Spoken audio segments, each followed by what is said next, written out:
सो दोस्तों इस कंटेंट में कुछ यूँ है, मुझे आती है एक बहुत ही पुराने दोस्त की कॉल। घर में सब सो रहे थे तो मुझे छत पे जाके वो कॉल सुननी पड़ी। आपके कुछ दोस्तों में से एक दो दोस्त ऐसे होते हैं, जब भी कोई इवेंट या कोई ट्रिप की प्लानिंग करते हैं ना, वो एंड टाइम पे आपको बताते हैं। तो ऐसा ही कुछ किया मेरे साथ माजिद ने। प्लान है पंचपीर का, और प्लान हमेशा की तरह हमारे माजिद भाई बनाते हैं, बहुत ही अच्छा प्लान होता है। लेकिन इस प्लान में उन्होंने थोड़ी सी बोंगी मारी है, जो कि लेट बताया है। और मैं उनको बता चुका हूँ कि आपने टाइम नहीं बताना था, लेकिन मुझे ये है कि जाना पड़ेगा क्योंकि मेरा कैलेंडर कल का फ्री है। तो सोचा माजिद के साथ पंचपीर देख ही आता हूँ। खैर तो आइए आपको लेके चलते हैं पंचपीर, जिसमें हम आपको दिखाएंगे कंप्लीट रोड मैप और वहाँ का व्यू, और रास्ता कैसा है, कितने किलोमीटर पे है ये, और आपको क्या कुछ वहाँ पे लेके जाना चाहिए। तो जुड़े रहिए इस वीडियो के साथ। कमेंट्स में लाजमी बताइएगा ये वीडियो आपको कैसी लगी, और अगर आपने इस चैनल को सब्सक्राइब नहीं किया हुआ तो आज इस चैनल को सब्सक्राइब करें, लाइक करें, कमेंट करें एंड शेयर करें। Thanks for watching.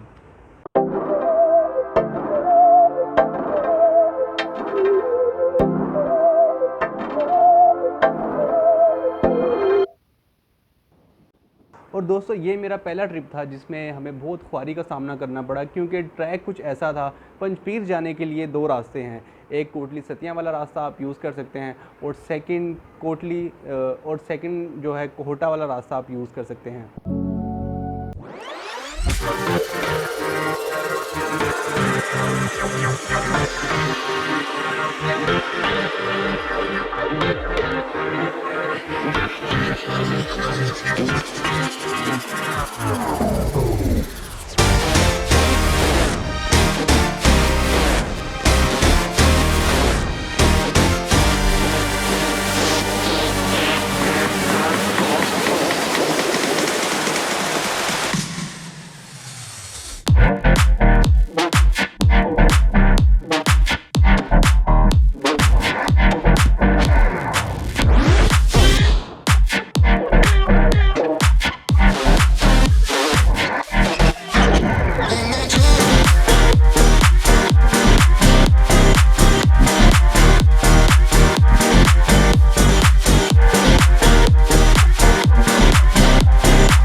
और अगर आपने इस चैनल को सब्सक्राइब नहीं किया हुआ तो आज इस चैनल को सब्सक्राइब करें, लाइक करें, कमेंट करें एंड शेयर करें। Thanks for watching. इंजॉय करें every moment with short moments.